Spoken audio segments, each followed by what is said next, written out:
I appreciate that. Gentlemen. And Wesley Snipes is now joining us in studio. Come on in, my friend. Yes, yes, yes. Welcome to the show. Nice to be here. Have a seat right there. You go. Rather be here than anywhere. Is that right? No. Is this because all these other jokes for shows around here just terrible? Yeah. Finally, you found a good one. There you go. How is everything? Yo, life is good, man. Life is good. Got a new Author? book we just dropped. Can you dig it? Author, I can dig Can you it. dig it? Actor, I'll show the author, camera. martial artist, businessman, Is that what you've always wanted? pioneer. Have you a pioneer? Yes, I've done a lot of firsts. Necklace maker. A lot of firsts. What are you most proud of being a pioneer for? I feel like you're a pioneer, and don't take this the wrong way, for the trans community. It's become such a big thing now. When Tu Wong Fu came out, that was a risky move for you, for you and Leguizamo and No, actually it wasn't. You It don't was think so? much fun. No. It was so much fun. And, we all had our prospective careers at that time. Right, that's why. And I had already done a character like that on Broadway. So I was already familiar with it. I had gotten over, the trauma of putting on the dress. Sure. And tucking and all of that kind of stuff. Did you tuck in that movie? Yeah, of course you got to. You got to. You What got kind of harness? You have to play the role, right? I had to tuck. It was much too abundant for me to just go loose. Yeah, I would hate to see. Yeah, I'd hate to see what Wesley Snipes had to He's tuck like- with, like back braces, on back braces. Like, Yeah, we have man, to keep this it's thing constrained. A roll of It's duct tape. all about continuity. You know Right. what I'm saying? You gotta have Continuity. Right. Oh, See, wordplay. Wordplay. Wordplay. Okay. So, did everybody tuck in that movie, or were you more method? I didn't check. I assume, but I don't really know. Right. That's probably the right answer there. What are you most proud of for being a pioneer for when we talk about being a pioneer? Just maybe being in the business, and doing the kind of work that we've done, the diversity of work that we've done. Yeah. I think that in and of itself has been an interesting milestone. And clearly what we've been able to accomplish early on with that whole Blade project. Hell Yes. yeah. That in of itself was, I love that was that. something people rolled up and had made toilet tissue and threw it on the wall and hope it stuck. Yeah, because people have to understand that, like, now making a superhero movie is like, of course you're going to make a superhero movie, but back then, Blade is not a no-brainer. Blade is a bit of another time where you'd say it's a risk, right? Yes. Companies would have thought it was a risk to put that movie out. Yeah. At that time, they did. Yeah. Yeah. And it becomes this massive franchise. Look at that. Yeah, look at that. Like Talon of God. Yes. Somehow it's so big it swallowed Stephen Dorff whole. So Talon of God is the book. Talon of God is the book. Did you always want to be a novelist? Not particularly, but when you're trained at a professional theater arts training school, you're kind of conditioned and taught how to be ambidextrous and do a lot of different things. So you not only perform, but you learn how to work the sets, you learn how to pull cable, you learn how to write your own one-man shows, you learn how to write scenes. Is so that- it lays that foundation for you, Is that because you're just so invested, or is it part survival mechanism? That's the graduate. You can't graduate if you don't do well at that. They'll kick you out of the school. But do you find yourself doing so many different things as a survival mechanism because show business is so No. flighty? I'm abundantly, infinitely creative. Yes. And I do a lot of different things because I'm trying to explore the boundaries of my creativity. Mm-hmm. And the book is another attempt at pushing those boundaries and seeing, can I do a high kick? Can I do a low kick? Can I do Right. a spin kick? Can I do this? And people want to believe too that this is not a good book. Like, people want to believe that you can't be good at everything. But then Travis was just in here during the break saying the reviews have been great so far. So far, so good. Yeah, is that? Did you kind of know though? Because No, you never know. even with a book, You never know. Even with a book. you don't know. You don't know. Looking at it, you and your co-writer don't look at it and go like, "This is a good book." We know. We that. think it's great. Right. We think it should be on every kitchen table in the world, But we're in a small minority when we think like that. And it's nice when you have great editors. We have a great editors that were working with us, great publishers that were working with us. When they resonate with it and they give you a little inkling to say, "Hey, I think we're onto something here," that's comforting.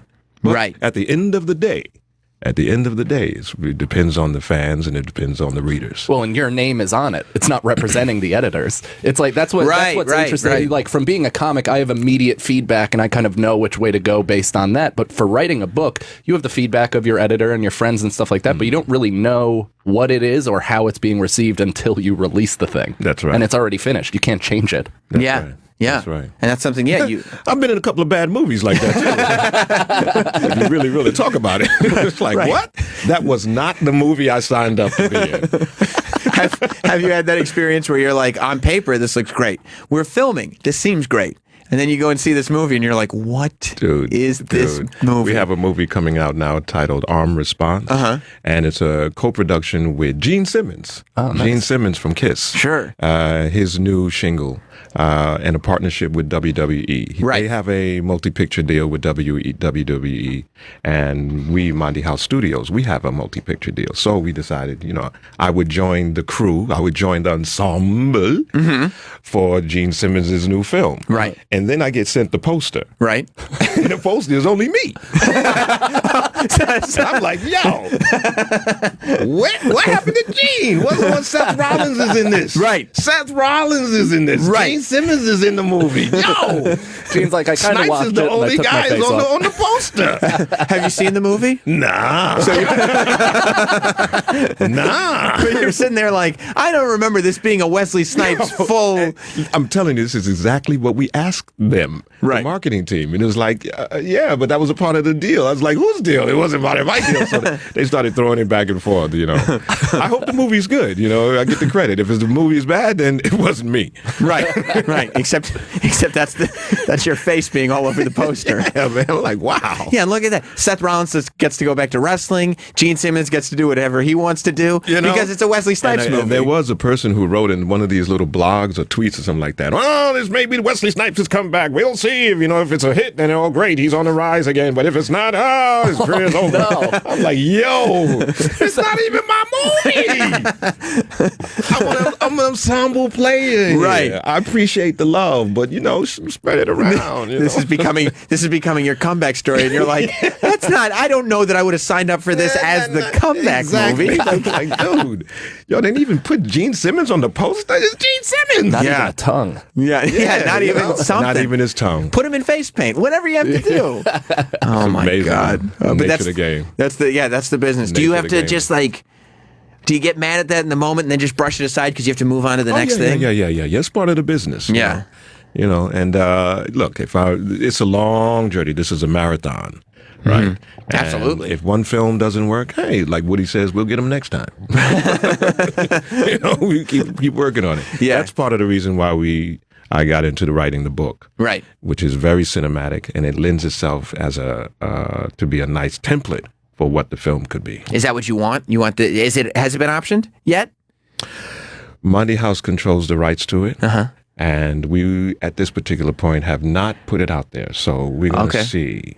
Let the readership and the reading community Gotcha. If it's a wanted thing. resonate. Yeah. And we'll It see almost how looks that like it could be goes. the Wesley Snipes video game vehicle. Like just from the cover in and of we do itself. produce video games as well. Of course Well, you there do. you go. Of course you do. Is this something where if it became a movie, you would want to be the star of it? Would you want to be the director? What would you want to? What would you want to do with this? Producing, of course. Yes. But I don't know. Of course, it's written with a flavor and the mind of me playing Talon, Yeah. the holy warrior. Were you? We'll see. Yeah. We'll see. Did there you- may be somebody else that's out there better, My man over here, we put him, I can never bulk know. up and play the Talon of God Hey, for sure. see, Yeah. non-traditional cast. Get me on a few of those You cycles have to get Ryan very Reynolds strict. took in Blade Trinity. I'll bulk up. I'll get those abs. And that's the thing too about being a producer, right? Is that you want to do whatever's going to make the most money for the film. You have to put your ego aside. Or you want to do what's ever best for the film and Right. best for the story. Right. And sometimes you don't insert yourself into everything. I'm comfortable with myself and who Wesley is. I don't need to be, in everything and everywhere and all the time. Did you become difficult to work with at any point? Because, you had this run like not many people have had it run. And I mean, you talk about So I heard I was difficult. is that right? That's what I heard. But of course, when you are focused on quality, Yes. and you're working with people who don't have your pedigree or don't have your skill set, of course they're gonna call you difficult. That goes with the territory. But you're like, you guys aren't on my level. The proof is in the pudding. Right. You Right. know? Let the product speak for itself. Yeah. Now we can go back to the videotape. Let's go back to. You remember when I told you? Yeah. And I mean, look, that's what, when you're sitting there talking about a marathon and this being a comeback movie and this book being this and that, regardless, at the end of the day, you've got more movies than most that have lasted forever. I mean, yeah. White Man Can't Jump, New Jack City, iconic films. just iconic after Money iconic Train. after iconic. Money Train, all these movies. These giant hands were wrapped on J-Lo's tits. How good is that? that will last forever. It was a good time. Don't bring that up. There's a whole lot of people who don't want to hear that. Fair enough. I'll just watch it. But it was fun. Yeah. Yeah. Grabbing tits is fun. Yeah. It is. It When is, it's right? legal. When it's legal. As long as it's legal. Yeah. Wasn't that what's great about movies? That, like, you have way more opportunity to grab titty than in regular life, right? I don't know about Hooters. I mean, if I ran a Hooters franchise, I might be in a whole different ball. You know? Probably, even as a boss, it's your responsibility to test out the durability of those bags. Yeah. That's true. It is a responsibility. What do you think of what people are talking about now? People are talking about not only Blade being remade, but White Man Can't Jump being remade. And I was watching White Man Can't Jump last night, and like looking at it in the context of 2017, and it was like the whole movie was about the comedy of differences between white people, between black people, between men, between women, between Puerto Rican, and like that's not the culture that we live in anymore. Like it doesn't seem like the type of thing that would lend itself to a remake Kind in of polarized 2017. right now, huh? Yeah, we're kind of polarized, and we don't like talking about differences. We like acting like, well, just bringing that up is a bad thing. You know? Well, you know, it's always a little different on the court. Yeah. Right? The camaraderie and the banter is always different in the sports, on the sports field. So that might be a microcosm of the world that actually appreciates that kind of those kinds of sensibilities. Yeah. You know? Do you think it's something that could be successfully remade? Or that you'd want to see it remade? Well, hey, we have a saying: if it ain't broke, don't fix it. Right. So if they do, great. If it works, okay, that's cool. Woody and I, we did what we did, and it's going to stand, and people still resonate with it for forever. Generation after generation are introduced to that work, and they appreciate it. So I would be much more interested in seeing the sequel of you and Woody still playing. Like as in the career of your or playground some Twilight. kind of other confidence game. Yeah. Right. Like the Sting. So we had an idea of actually doing a version of the Sting and a version of White Men Can't Jump in the confidence game type of world. Something that we've been toying around with for a number of years now. Well, and I'm a basketball guy, and I heard you couldn't play before the movie. Is that I true? was really offended by that. I don't know who said all of that. Bull. It really got out though, right? Yeah, man. I was like, what are you talking about? Right. But at the time, I was a street baller. Yeah. But I had been focusing a lot more on the martial arts. So I didn't have the handle that I had when I was really playing ball in the Bronx on a day-to-day basis. And by the time we got to audition for the film, an audition in which they called in every actor in Hollywood. Wow. From the Brat Pack to the Rat Pack to Really? everybody auditioned. They did a 3-on-3 and they did a 4-on-4. Wow. Right? And on occasions they might do a full court. I went in and I auditioned. I didn't hit a shot. Everything I threw up was a straight brick. But I talked shit the whole time. So the producers was actually laughing about this. Like, man, you didn't hit a shot, but you talked a whole lot of shit. Yeah. You're hired. Was there anybody on the auditioning there that like intimidated you? Like, I'm not going to get the role over this guy? All of the players that was playing, All of them. Right. That's why you had to I talk knew I shit. had Charlie Sheen, though. I wasn't worried about that. Rob Lowe and Charlie Sheen, nah, I wasn't worried. Charlie Sheen smoking cigarettes in between points. Yeah. Can you believe all of them cats, they auditioned for that movie? That's incredible. Yeah, everybody in Hollywood, they auditioned everybody. Wow. And we played basketball 24/7. 6 days a week we shot, and we played basketball when we got to work. We played basketball while we were working. We played basketball at lunch, and we played basketball after we wrapped. And you and Woody got along, obviously. Oh, yeah, to this day, we still get along. Can you imagine the torture that would have been if they'd cast it and it was just some douchebag that you didn't like?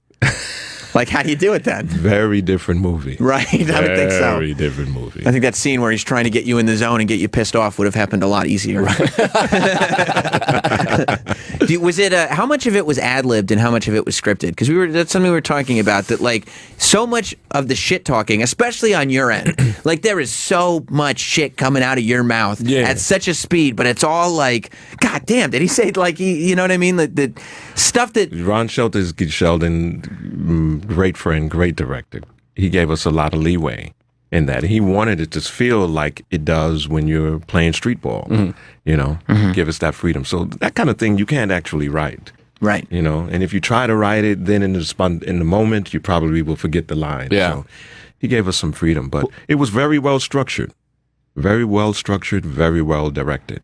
Yeah. when Blade becomes the success that it became, do you start feeling like Invincible? Because, I mean, it's just like, because you were so hands-on with that. Do you feel like... Well, that's a different movie, Sam. No. Really? But, you know, like you go hit, you know, you're obviously you have this string of hits. But, like, you were so a part of that Blade franchise. And like you said, not everybody thought that this would be as successful as it was. Well, Do you feel remember, like... at that time, they didn't give me the credit for the contribution. It was presumed and assumed that there were other people who were behind the success or should be credited for the success of the film. And also, I didn't really know at that time how it was resonating with the world. That was still very unclear. Yeah, you don't have the Twitter feedback or anything No, of that we didn't nature. have any Nothing of is that. instant, so it has to get back to you after it goes across the country. Right, nada. Yeah. So it just was kind of like, wow, this is resonating. I remember there was a moment when they did a screening of the film, and I think Bob Shea, who was the president of Lionsgate at the time, if my memory serves me right, he was sitting in the back, and someone overheard him saying, "Why do people like this?" The film is already made. He's like, "I don't get it. Why do people like this?" Good. It's good to have the support of the company. Yeah, really. Still? Thanks, Bob. Still I'm taking shit for this? But it was successful, and that's the the deal behind it. But you know, that's the beauty of this situation here with Talent of God. We get to control it from the beginning to the end. We have a lot more say in how the film is going to be put together. When we get to it, by the grace of God, we will. And this particular book is we've planned it to be one of a trilogy. It's a standalone project now, or story now, with a closed end, but it also opens the door for the second and the third. So we have to see where the film fits in that time. Is it one film? Is it three films? Is it... Yeah. Do you do a film before you release the second book? Right. All of these kind of things, you know. Right. To be If considered. R.R. Martin. This is the beauty of having some influence and control over your own creativity. Now you can work with, and design how it's going to roll out. You have like-minded people and individuals who are focused on the best strategy for the film or best strategy for the IP as a whole. At what point did you realize that control was that important? Because a lot of actors are just actors, right? They go in, they do their acting, they think thing, they leave. Oh my gosh, when I was doing a couple of films that I did in Europe, or a couple of films, and I would get accused, or the actor would be accused of the success or the failure of the film, which is kind of mind-boggling when you consider that filmmaking is so collaborative. There's so many people involved. And the marketing team sometimes doesn't communicate with the production team, and the production team doesn't communicate with the director. So there's a lot of people, a lot of hands in the pot. in making films. And you're like, if I'm going to get blamed for this, I need to take control of this. When the weekend box office numbers come out, it says, "Oh, Wesley Snipes' film was a flop this weekend. His career is over." And it's like, "Oh, Wesley Snipes' film is on the rise. He's all Well, it's like the quarterback getting the blame after his defense gives up 50 points. Right. It's the same Good thing. example. Yeah, you're the head, you're the face example. of it. How did your troubles with tax evasion were documented? How did I was never charged with tax evasion. what were you charged with? I don't want to. Well, we'll come back to that. You know, we will. There's going to be a time because you don't know the whole story. I'm quite sure, right? I'm sure not. Yeah, most people don't. Right. Right. There will be time. There's going to come a time we're going to have a very good conversation about it. But you might want to do your research, and that way you'll understand what really went down. You got screwed over a little bit. Well, it depends on who's asking.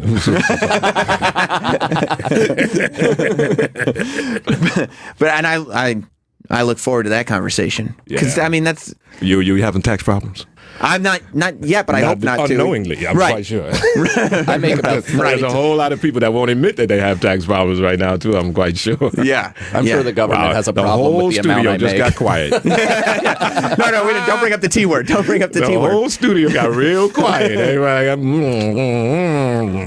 got, How did your perspective change though after you got out and it was time to go back to work? Are you a different person, or was it just You're going to be a different person every day. right? Change is inevitable. That's the only constant that there really is, right? Mm-hmm. So, of course, you're going to be elevated by your wins and your losses. And when you go through fire, it makes you better. That's how you make the greatest swords. You got to put through fire. It has to be killed. You got to layers and layers and layers to make it strong and build up that tensile strength. So, am I stronger now than I was before? Damn right I am. Yeah. Right. Did you Right. film Undisputed before you went in, or was that after? You got to do your research, man. I know, but it's Mike, one of my favorite that's a movies. terrible I question. fucking love that movie, and it's based on We Mike can say, Tyson, what right? the fuck are you talking about, What are you man? talking about, I've Mike? never- You my don't know heart my has never history? fluttered harder. The fuck are you talking about? Mike. I'm high, Wesley. I That gotta is tell a you. fucking terrible question. Stay on the I mean, do your God fucking damn homework. it. The fuck? What the Wesley, hell if I is knew I was going bringing on? unprofessionals in here. Well, I mean, you're know the what I'm last saying? professional. You should have known. James, read the book. Heal, you demon. Heal. If I could get baptized by Wesley Snipes on the radio, boy, would that make for a nice Wednesday. well, that's what that reading talent of God will do for you. It's a baptism by Wesley Snipes right there.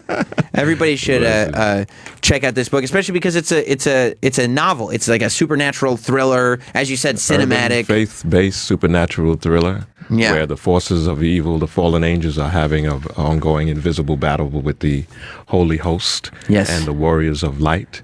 And a holy warrior is tasked with protecting a young woman who doesn't know that she's been chosen by the Almighty to carry the sword of truth. Wow. Sword of justice. And you So got book signings. action, we got drama, we got suspense, a little 48 hours in there. You got book signings in Denver tomorrow at the Alamo Drafthouse Sloan's Lake at 7 p.m. And on Saturday, you'll be in California at Huntington Beach at 2 p.m. Why are you laughing? I don't know, I'm enjoying this. You are? Good. Well, that's the purpose. We get all the information out there. We get the plugs out there. We have There you go. And we have a real conversation, There don't you we? go. Hey, can I introduce my co-writer? Please do. Yeah, man, let's bring up Ray Norman, man. This is the co-writer, man, worked with me on this wonderful project. Yes. And he should be given some of the credit, a lot of the credit as well, with me on the success of the book. How did you split up the writing, Ray?